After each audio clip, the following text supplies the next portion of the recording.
por toda la labor que están haciendo y que están contribuyendo realmente al Estado, que tendría la obligación de aportarles todo esto, ¿no? Realmente esto es admirable desde todo punto de vista, además el detalle de la preparación de cada fase, y verdaderamente les aliento de todo corazón a que continúen y sigan a través de tratando de las asociaciones. Las asociaciones son un vehículo indispensable para estas acciones, ¿no?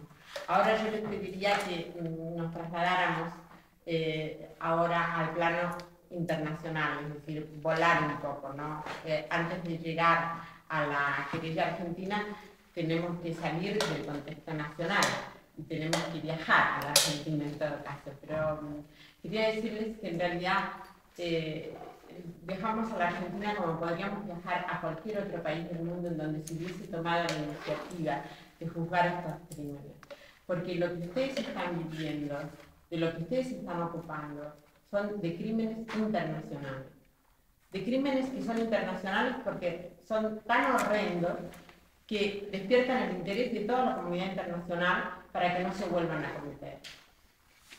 Entonces, esa dimensión de sentirse, por un lado, víctimas de crímenes internacionales, por el otro lado, también actores en la persecución de esos crímenes y en la lucha contra la impunidad de esos crímenes.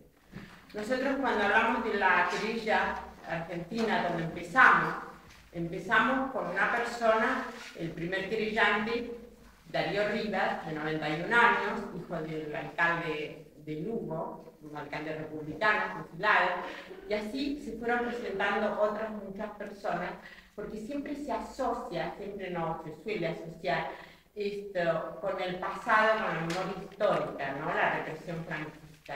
Ustedes le dan otra dimensión, ustedes le dan la dimensión del futuro, es decir, les han robado el pasado, les han robado los padres, los abuelos, la familia. Ahora, con este crimen es mucho más perverso, porque se roba el futuro al robar los niños. Entonces, es un crimen que podemos decir que es un crimen de los crímenes, porque yo estuve fijándome en los instrumentos internacionales y hay varias tipificaciones que pueden ser como crimen, porque también puede considerarse que es, para empezar con la más antigua, que es un caso de genocidio. Se puede considerar caso de genocidio, porque si vemos la convención de 1948, dice que se entiende por genocidio cualquiera de los actos mencionados a continuación, perpetrados con la intención de destruir total o parcialmente a un grupo nacional, étnico, racial o religioso. Entonces hay que interpretarlo en un sentido amplio porque faltan los grupos políticos. Habla matanza de miembros del grupo, lesión grave de la integridad física de los miembros del grupo, y luego el último de los derechos, traslado por fuerza de niños del grupo a otro grupo. Y entonces esto es lo que se ha comenzado a hacer durante el franquismo. Se ha comenzado a sustraer a los niños de las presas republicanas, se ha comenzado a sacar a esos niños de las cárceles donde estaban las madres, se ha comenzado a desplazarlos de una familia a otro, o hogares de acogida, o enviarlos a otros países. Y ese robo de niños se podría considerar en ese momento estaba comprendido en el genocidio. No nos importa en qué año fue el genocidio, porque la misma convención de genocidio dice que se reconoce en el artículo primero, se confirma. Esto es que el genocidio ya existía. Todos los países confirman esa criminalidad del genocidio. Porque no tiene que decirnos a partir de tal fecha se incluyó en la legislación, se incluyó en la constitución. ¿Cómo nosotros podemos ver los robos más recientes o los robos de niños que no están vinculados con esa relación política? Ese es uno de los problemas que se pueden plantear. Es que lo que pasa es que cuando hablo de futuro, que nos roban el futuro, no solamente roban a los niños, sino que crean una estructura criminal que se proyecta hacia el futuro. Es decir, crean una impunidad tal que permite continuar cometiendo esos crímenes, a pesar de que no se considera en ese momento no hay una vinculación política entre la madre que le sustrae el crimen. Eso lo quería dejar más o menos claro, pero también es un crimen de desaparición forzada. También se podría aplicar la desaparición forzada en este caso, porque se define la desaparición forzada, la detención, el secuestro o cualquier otra forma de privación de libertad. Pero también se considera que constituye la desaparición forzada un crimen de lesa humanidad, tal como está definido en el derecho internacional aplicable. El considerar esta tipificación penal, criminal, internacional de los crímenes es sumamente importante, porque entonces a ustedes les hace sentir protegidos por toda la comunidad internacional.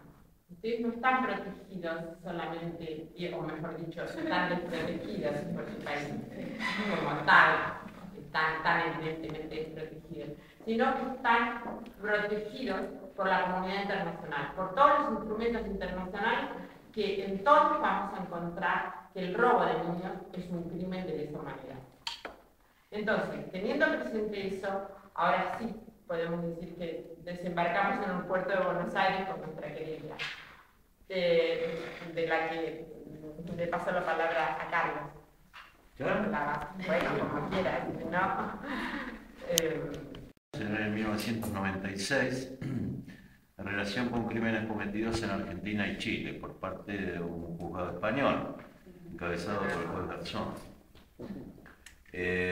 Bueno, ese procedimiento tuvo unas conquistas muy importantes y alumbró fundamentalmente la idea ya existente de hace mucho tiempo y que está en muchas legislaciones, de que respecto de determinados crímenes se aplica un principio que es el de justicia universal, justicia o jurisdicción universal. Respecto de un núcleo de delitos, no cualquier delito naturalmente puede ser investigado por cualquier tribunal del mundo, pero sí los grandes delitos contra la humanidad, genocidio, crímenes contra la humanidad, crímenes de lesa humanidad, quiero decir crímenes de guerra, desaparición forzada de personas cuando se produce en forma sistemática, y otros, constituyen el núcleo duro de aquellos crímenes que deben ser perseguidos internacionalmente. En virtud de este principio que se abrieron las actuaciones en la justicia española. Dieron origen a la detención de Pinochet, etcétera, muchos otros hechos importantes. Pero en todo caso quería referir que en este procedimiento se hicieron presentes en forma muy temprana, a los pocos meses iniciados, las abuelas de Plaza de Mayo. Como saben, es una institución creada por madres, en realidad, madres de personas que fueron secuestradas y desaparecidas y que lo hicieron estando embarazadas. La regla general era que estas mujeres se las dejaba vivir hasta que parieran, se las eliminaba posteriormente y luego los niños, por regla general, eran entregados a familias adictas a la dictadura o en algunos casos abandonados, dejados en puertas de una iglesia. La idea era sustraerlos de sus familias de origen. Por tanto, estas abuelas en realidad eran madres de sus hijas desaparecidas, pero aparte buscaban a sus nietos.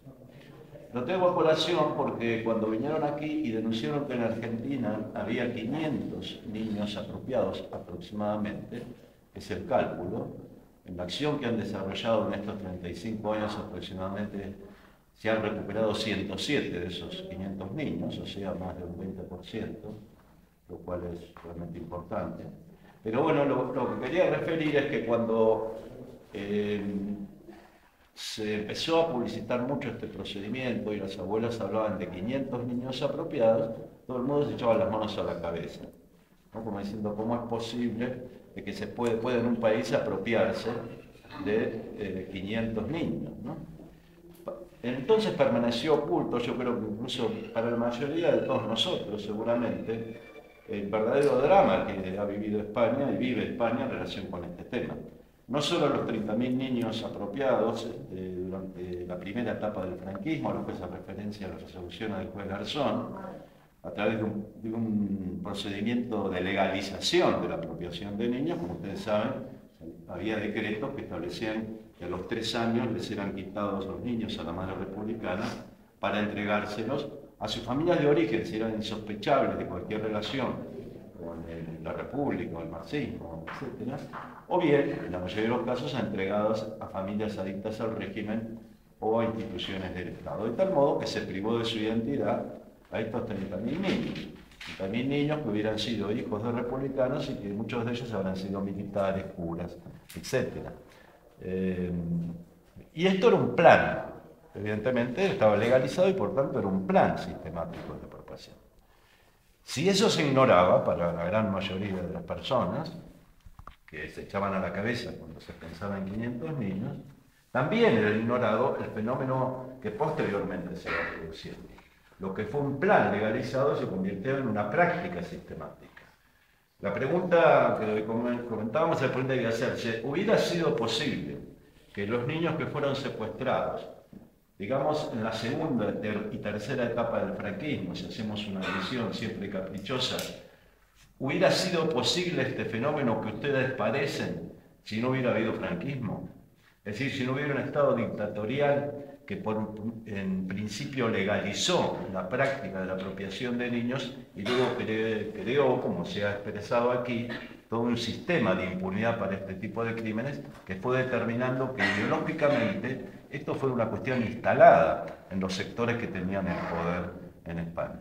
De tal modo de que nosotros vemos este fenómeno de la apropiación de niños como un continuo que se produce durante la dictadura y que incluso se prolonga, sabemos, mucho más allá, hasta que a través de determinadas legislaciones y prácticas se le pone fin. Quiero hacer hincapié en esto porque han surgido, nos han planteado en muchas ocasiones de que hay víctimas de estos delitos o asociaciones que no comparten la idea de que son víctimas de la dictadura. Privilegiadamente víctimas de dictadura, y por ende no se sienten motivados a participar en la querella argentina contra el franquismo. Yo sobre eso lo que quiero decir es que la querella nació hace 2 años, poco más de 2 años, el 14 de abril del año 2010, se planteó para la investigación de todos los crímenes cometidos en la dictadura, entendiendo que todos los crímenes de esta naturaleza, naturalmente, se cometieron en la dictadura, son crímenes contra la humanidad, independientemente de su estricta calificación jurídica. Tenemos ahí la cuestión del genocidio, de los crímenes de lesa humanidad, de la desaparición forzada de personas, apropiación de niños, muchos crímenes, pero que todos ellos, y en conjunto, constituyen una figura mayor, que es la del crimen contra la humanidad. Y por tanto, cuando se planteó la querella, a diferencia de lo que había ocurrido con las actuaciones del juez Garzón, cuyas investigaciones llegaban hasta el año 1951 nada más, por eso él habló de los 30.000 niños apropiados en esa primera etapa y no hizo referencia alguna a lo ocurrido después. En cambio, la querella argentina se planteó para investigar todos los crímenes cometidos durante la dictadura franquista, es decir, del 17 de julio de 1936 al 15 de junio de 1977, cuando se producen las primeras elecciones democráticas. Esto crea una fecha, en principio límite, para la investigación judicial, lo que no obsta a que fenómenos sucedidos después puedan ser mencionados como parte de la continuación del fenómeno. Pero fundamentalmente tenemos que centrarnos en esta situación. Vosotros, por lo que yo he entendido, estáis poniendo en común la experiencia y la solidaridad para pelear contra uno de los peores crímenes que se pueden cometer, que se puede cometer en el mundo. Entonces, ¿qué es la red? Pues la red es un conjunto de asociaciones, de organizaciones que intenta conseguir que paguen sus responsabilidades sociales, políticas y penales la gente que hizo pasar a este país lo que le hizo pasar durante 40 y tantos años. Ese es el sentido que tiene. Hay organizaciones, estábamos al principio, organizaciones de memoria histórica relacionadas pues con los más de 200.000 cadáveres que todavía hay en este país en las cunetas. Estamos asociaciones de presos políticos del franquismo que en la última fase desde el Tribunal de Orden Público pues fuimos 60 y tantas mil personas que pasamos por los tribunales especiales de la dictadura, fuimos detenidos, torturados, encarcelados, etc. Hay gente que está en defensa a los expolios a los que fue sometida por la clase dirigente en aquel momento, que en el último acto a mí me sobrecogió la declaración de un hombre con 90 y tantos años al que le habían dejado sin nada, él y su familia, en un corral. Eso fue absolutamente sobrecogedor. Eso también fue lo que pasó durante la dictadura, y gente que estaba en la cárcel porque era homosexual. Es amplísimo el panorama. Para nosotros fue un alegrón cuando apareció Sol, porque nos pareció que cerrábamos el ciclo, porque aparecía el problema de los niños robados también durante la dictadura. Para nosotros fue algo espectacular, la hicimos inmediatamente. Cuando entraron esas 10 asociaciones, nosotros consideramos hemos acabado de cerrar. Todo el panorama de aquella ignominia está. Entonces, ahora mismo lo que pretendemos es llevar adelante esa pelea. En las asociaciones que hay, pues hay sindicatos, porque en aquella época la gente, por pelear por sus reivindicaciones obreras, la metían en la cárcel. Hay asociaciones de vecinos, hay organizaciones ecologistas que lo único que pretenden es que se haga justicia, porque aparecieron muchísimo después y están. Hay asociaciones que tienen reivindicaciones propias y otras que no, que simplemente apoyan el que se lleve adelante ese proceso contra los crímenes de la dictadura. Y no es una cosa de pasado. Habéis hablado de algo que es bastante evidente. No tenéis por qué ponerle fecha a vuestra pelea. Nosotros tampoco. El año peor de violencia política en este país fue en 1980. Y nosotros queremos pelear contra aquello. Y en este país se está torturando hasta desde ayer y hasta ayer, y hoy se habrá torturado. ¿Y por qué? Porque en este país no se limpió aquello.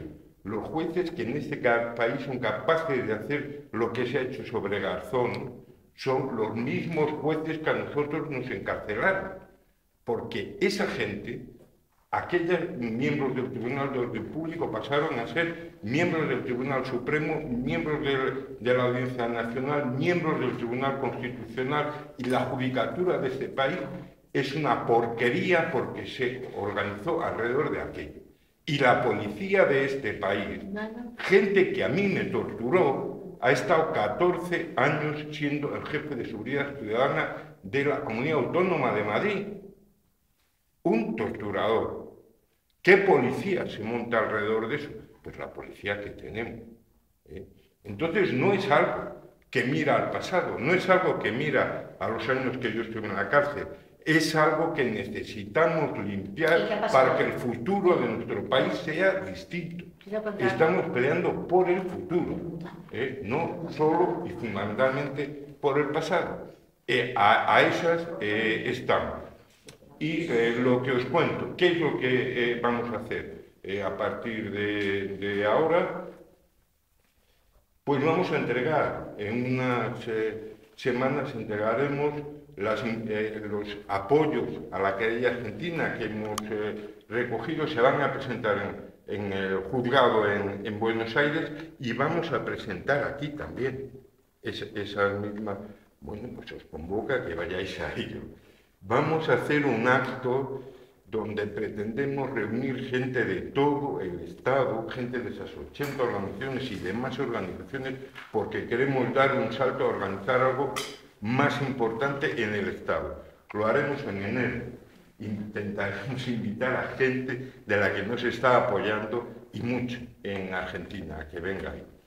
Vamos a volver a ir a Argentina y esperamos contar con Sol en la delegación que vaya a Argentina en esta oportunidad. La primera noticia que tengo. vamos a convocar una manifestación en abril o mayo de este año. La primera que vamos a convocar por este asunto, pero la vamos a convocar y va a salir bien, como nos ha salido bien todo lo que hemos hecho hasta el momento. Solamente un momento. Le quiero decir lo que ha pasado hoy, esta tarde. Que la ley sigue igual que hace 40, 30 años. A mi hijo, por estar en el Congreso, le han hecho una multa de 3.000 a 6.000 euros. Esta tarde. Así que cuando más suena el teléfono... Quiero decirse pero no os levantéis... Es que esto es muy importante. Pero, un momentito, yo voy a hablar y por favor no os marchéis porque me queda una cosa mínima, pero necesito decirlo. Pues yo tengo que Yo puedo decir, yo me levanto. Vale, pero no te marches. Yo quiero decir que a ver la Plaza Castilla... Que a ver qué pasa en la Plaza Castilla, que somos 4 madres. Muy bien. Y como también que tenemos protagonismo, si es que solamente somos 4.